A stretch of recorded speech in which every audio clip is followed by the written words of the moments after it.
بسم اللہ الرحمن الرحیم الحمدللہ وکفا والصلاة والسلام علی من لا نبی بعدہ۔ عزیز طلبہ کرام، اللہ تعالیٰ سے امید ہے کہ آپ سب خیر و عافیت سے ہوں گے۔ جامع الترمذی کا سبق نمبر 21 ہے، اور اس سبق میں ہم پڑھیں گے کہ نیند سے جب بیدار ہو جائیں تو پانی کے برتن میں ہاتھ ڈالنے سے پہلے ہاتھوں کو اچھی طرح سے دھو لینا چاہیے۔ اس حوالے سے ہم حدیث پڑھیں گے اور اس کے اندر فقہی احکامات کو دیکھیں گے۔ گزشتہ سبق کا خلاصہ یہاں آپ ملاحظہ فرمائیں، اور اس سبق کے اہم نکات بھی آپ یہاں دیکھ لیجئے۔ سب سے پہلے حدیث باب کی عبارت پڑھتے ہیں اور پھر اس کا مختصر ترجمہ کریں گے۔ وبه قال حدثنا ابو الولید احمد بن بکار الدمشقی من ولد بسر بن ارطاط صاحب النبی صلی اللہ علیہ وسلم قال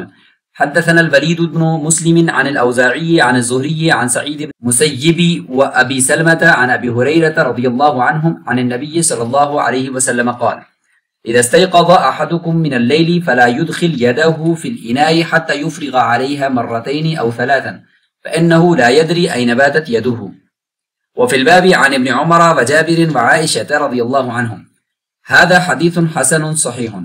قال الشافعي رحمه الله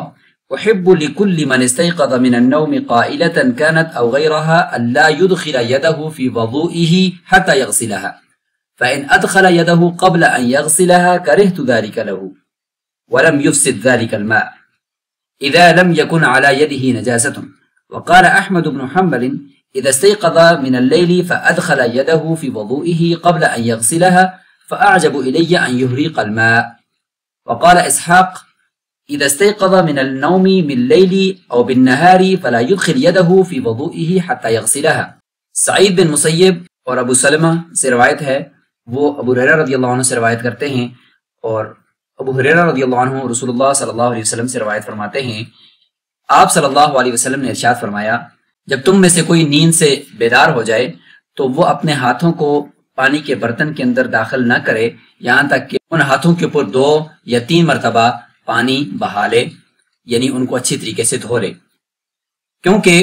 اس کو یہ نہیں پتا کہ ان کے ہاتھوں نے رات کہاں گزاری۔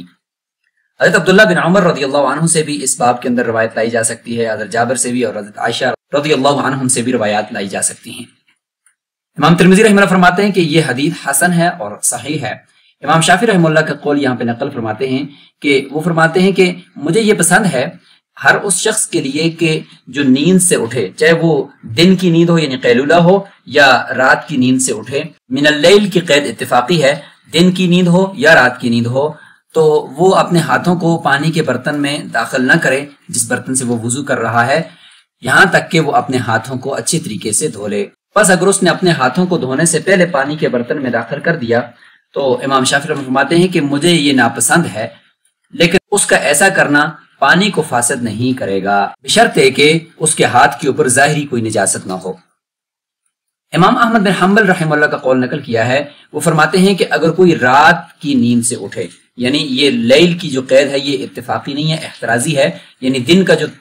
تھوڑا سا قیلولہ ہے یا کچھ وقت کے لیے سونا ہے وہ مراد نہیں ہے، بلکہ رات جو طویل نیند ہوتی ہے اس سے اگر کوئی اٹھتا ہے تو اس کے بعد اگر اس نے پانی کے اندر ہاتھ داخل کر دیا بغیر دھوئے تو میں پسند کرتا ہوں کہ وہ اس پانی کو گرا دے، بہا لے، استعمال نہ کرے۔ اس کا مطلب یہ ہے کہ پانی ان کے نزدیک ناپاک ہو جاتا ہے۔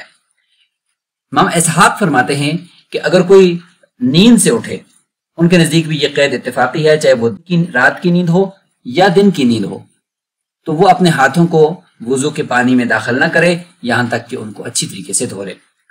تو امام ترمذی رحمہ اللہ نے یہاں پر امام شافعی، امام احمد بن حنبل اور امام اسحاق کا یہ قول نقل کیا ہے۔ حدیث باب کے راویوں کو ہم ایک نظر دیکھ لیتے ہیں۔ ابو الولید احمد بن بکار فرماتے ہیں کہ یہ احمد بن عبد الرحمن بن بکار بن عبد الملک بن ولید بن بسر بن ابی ارطاط ہیں، صدوق ہیں اور ان کے اوپر کچھ کلام ہوا ہے لیکن یہ ثقہ راوی ہیں۔ من ولدی یا من ولدی بسر بن ارطاط، یہ بسر بن ارطاط کی نسل سے ہیں، ان کی اولاد سے ہیں۔ پچھلی عبارت کے اندر ہم نے ولدی پڑھا ہے، وہاں پر اعراب ولدی لگا ہوا ہے، جبکہ صاحب تحفۃ الاحوزی فرماتے ہیں کہ یہ بعض نسخوں کے اندر ولدی ہے بضم الواو و سکون اللام، یعنی ولدی، اور یہ جمع ہے ولد کی۔ اور بسر جو ہے ان کو بسر بن ابی ارطات بھی کہا جاتا ہے، یعنی ان کے والد کی طرف بھی ان کو منسوب کر کے بولا جاتا ہے۔ ولید بن مسلم قرشی ابو العباس دمشقی ثقہ ہیں لیکن مدلس راوی کہلاتے ہیں۔ اوزاعی ان کا نام ہے عبد الرحمن بن عمر بن ابی عمر الفقی، ثقہ ہیں اور جلیل القدر راوی ہیں۔ زہری یہ تو مشہور ہیں، ان کا نام محمد بن مسلم بن عبید اللہ بن عبداللہ بن شہاب بن عبداللہ بن حارث بن زہرہ بن کلاب القرشی الزہری، امام زہری کے نام سے یہ مشہور ہیں، اور ان کی کنیت ابو بکر ہے، اور ابن شہاب اور زہری سے یہ مشہور ہیں۔ سعید بن مسیب بن حزن بن ابی واہب بن عمر القرشی المخزومی۔ ابو سلمہ یہ ابو سلمہ بن عبد الرحمن بن عوف الزہری المدنی۔ حدیث باب کا شان ورود یہ ہے کہ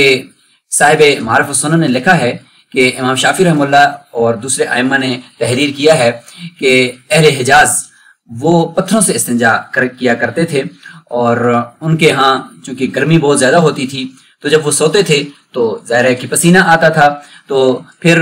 نیند کی حالت میں جو سویا ہوا آدمی ہوتا اس کو نہیں پتہ چلتا کہ اس کے ہاتھ کہاں کس نجاست کے اوپر لگ رہے ہیں، شرمگاہ کے اوپر بھی لگ سکتے ہیں، اور چونکہ پتھروں سے استنجا کیا ہوا ہے تو پسینے کی وجہ سے نجاست جو ہے اپنی مقعد سے ممکن ہے کہ وہ باہر رہو، اگر وہاں پہ موجود بھی ہے تو اگر ہاتھ وہاں پہ لگ گیا تو ہاتھ تو نجس ہو جائے گا۔ تو اس نجاست کے گمان سے شریعت میں یہ اور حدیث کے اندر یہ ذکر کیا گیا کہ اگر کوئی اٹھتا ہے تو اس کو نہیں پتہ چلتا کہ رات کو اس کے ہاتھ نے کہاں کہاں کس کس جگہ پہ اس کا ہاتھ لگا، اس لیے بہتر یہ ہے، بلکہ بعض ائمہ کے نزدیک واجب ہے کہ وہ اپنے ہاتھوں کو سب سے پہلے دھوئے، اس کے بعد پاک پانی کے اندر ان ہاتھوں کو داخل کریں۔ ہاتھ دھونے کے واجب ہونے یا مستحب ہونے کے حوالے سے یہاں ائمہ کے کچھ اقوال ہیں جن کو ہم دیکھ لیتے ہیں۔ مغنی سے المغنی ابن قدامہ کے اندر ہے کہ اس حدیث پر علماء کے درمیان ہاتھ دھونے کی وجوبیت یعنی فرض ہونا اور استحبابیت یعنی مستحب ہونا کے حوالے سے اختلاف پایا جاتا ہے، اور یہ بھی کہ ہاتھ دھونے سے پہلے برتن میں ہاتھ ڈالنے سے پانی پر اثر کیا پڑے گا، اس حوالے سے یہاں یہ بحث موجود ہے۔ امام احمد بن حنبل سے ایک روایت کے مطابق رات کی نیند سے بیدار ہونے پر ہاتھ دھونا واجب ہے، یہ ان کا ظاہری مذہب ہے، اور امام ابو بکر کا بھی یہی اختیار ہے، اور حضرت ابن عمر، ابو ہریرہ اور حسن بصری کا بھی یہی مسلک ہے۔ اس کی دلیل نبی کریم صلی اللہ علیہ وسلم کا یہ فرمان ہے، جب تم میں سے کوئی اپنی نیند سے بیدار ہو تو اپنے ہاتھوں کو برتن میں داخل کرنے سے پہلے 3 بار دھو لے، کیونکہ تم میں سے کوئی نہیں جانتا کہ اس کا ہاتھ کہاں رات گزارتا رہا۔ مسلم کی ایک روایت میں ہے کہ تو اپنے ہاتھ سے وضو کے پانی میں غوطہ نہ دے جب تک کہ اسے 3 بار دھو نہ لے، چونکہ یہ نبی اکرم صلی اللہ علیہ وسلم کا حکم ہے اور نئی ممانعت ہے تو امر وجوب کا تقاضا کرتا ہے اور نئی تحریم کا تقاضا کرتی ہے، اس سے پتہ چلا کہ یہ واجب ہے۔ اس قول کے مطابق اگر کوئی شخص جان بوجھ کر ہاتھ دھوئے بغیر پانی میں ہاتھ ڈال دیتا ہے تو اس کی طہارت صحیح نہیں ہوگی، کیونکہ اس نے طہارت کا ایک واجب چھوڑ دیا جیسا کہ نیت چھوڑنے سے ہوتا ہے۔ اور جو ائمہ مستحب کے قائل ہیں ان میں عطا، امام مالک، امام اوزاعی، اسی طریقے سے امام شافعی، امام اسحاق، احناف، ان سب کا قول یہ ہے کہ ہاتھ دھونا یہ مستحب ہے، واجب نہیں ہے۔ ان کی دلیل یہ ہے کہ اللہ تعالیٰ کا فرمان ہے یا ایھا الذین آمنوا اذا قمتم الی الصلاۃ فاغسلوا وجوہکم۔ زید بن اسلم نے اس کی تفسیر میں یہ فرمایا ہے کہ جب تم رات کی نیند سے بیدار ہو کر نماز کے لیے اٹھو پھر تم سب سے پہلے اپنے چہروں کو دھو۔ یہ آیت وضو کے آغاز میں ہاتھوں کو دھونے کا حکم ہی نہیں دے رہی بلکہ سیدھا چہرے کو دھونے کا حکم دے رہی ہے، یعنی فرض چہرے کو دھونا ہے کیونکہ اس میں حکم ہے چہرے کو دھونے کا، تو فرض وہاں سے شروع ہوتا ہے نہ کہ ہاتھ دھونے سے۔ تو ان کے نزدیک یہ حدیث ہاتھوں کو دھونے کے استحباب پر محمول ہے، کیونکہ اس میں فَإِنَّهُ لَا يَدْرِي أَيْنَ بَاتَتْ يَدُهُ کے جو الفاظ ہیں تو یہ علت ہے، کیونکہ طہارت تو یقینی ہے ان ہاتھوں کی، اب اس کے اوپر یہ شک حدیث کے اندر ہے کہ اس کو نہیں پتا کہ اس کے ہاتھوں نے رات کہاں گزاری، تو اس سے ایک شک آتا ہے کہ ممکن ہے کہ اس کا ہاتھ نجاست پر لگا ہو، جبکہ ہاتھوں کا پاک ہونا یہ یقینی ہے، لہذا الیقین لا یزول بالشک۔ اس قاعدے کے تحت اگر ہم یہاں پہ واجب قرار دیں گے تو پھر تو یہ شک کی وجہ سے ہم ایک واجب کو قرار دے رہے ہیں کہ ہاتھ دھونا لازمی ہے، جبکہ حدیث کے اندر تو شک ثابت ہو رہا ہے،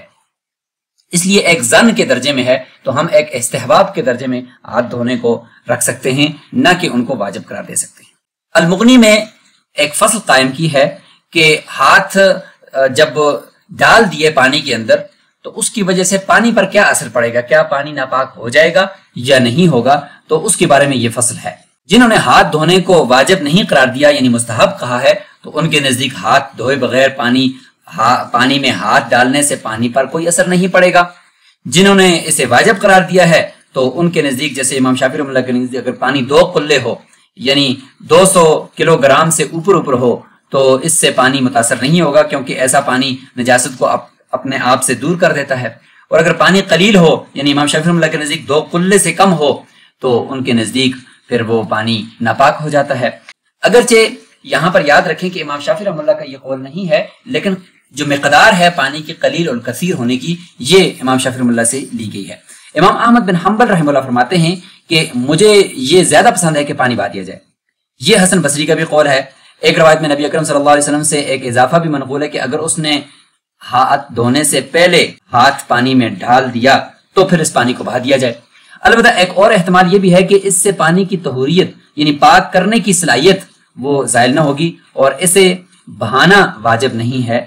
کیونکہ پانی کی طہوریت یقین سے ثابت ہے اور حرام کا یعنی ہاتھ دھونے سے پہلے ہاتھ پانی کے اندر ڈالنا اس کی طہوریت کو باطل نہیں کرتا، کیونکہ یہ ایک شک ہے ہاتھوں کے ناپاک ہونے کا۔ یقین شک سے زائل نہیں ہوتا تو وہم سے تو بدرجہ اولا زائل نہیں ہوگا۔ اب آتے ہیں بدائع صنائع میں احناف کے قول کی طرف کہ پانی نجس ہوگا یا نہیں ہوگا۔ تو اس حوالے سے حنفیہ کا ایک قیاس مشہور ہے، وہ یہ ہے کہ اگر بے وضو یا جنبی شخص نے بغیر ہاتھ دھوئے ہاتھ پانی کے اندر ڈال دیا، اگرچہ ظاہری گندگی نہ بھی ہو، تو قیاس کا تقاضا تو یہ ہے کہ یہ پانی فاسد ہو جائے۔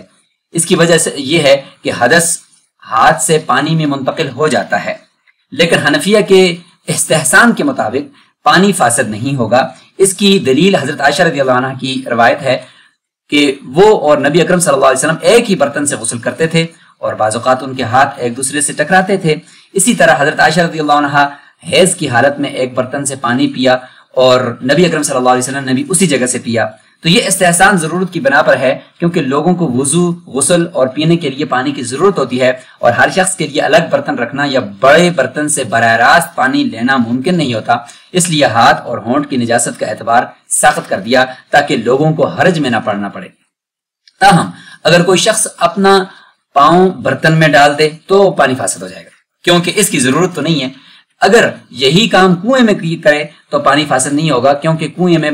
ڈھول نکالنے کے لیے ہاتھ ڈالنے کی ضرورت پڑ سکتی ہے۔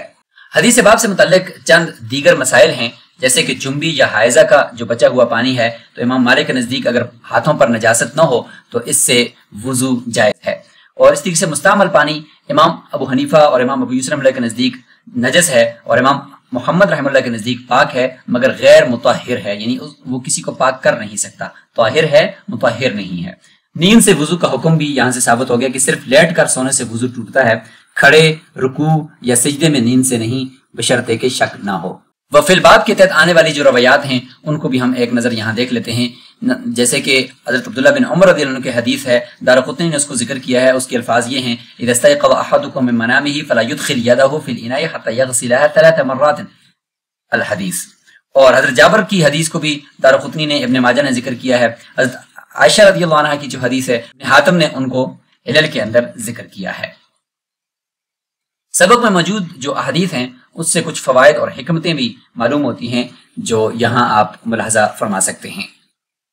اور حدیث باب کی اگر ہم عصری تطبیق دیکھتے ہیں تو ذاتی صفائی ہے، جراثیم سے بچاؤ ہے، مروجہ جو حفظان صحت کے اصول ہیں اس کی طرف یہ حدیث اشارہ کرتی ہے، روزمرہ زندگی میں اس کا اطلاق، روحانیت اور صحت کا تعلق۔ اس سبق کا خلاصہ ایک نظر ملاحظہ فرمائیں، اور سبق سے متعلق یہ 5 سوالات ہیں جن کے جوابات آپ نے کمنٹ باکس کے اندر دینے ہیں۔ اسی کے ساتھ ہمارا یہ سبق مکمل ہوا۔ السلام علیکم ورحمۃ اللہ وبرکاتہ۔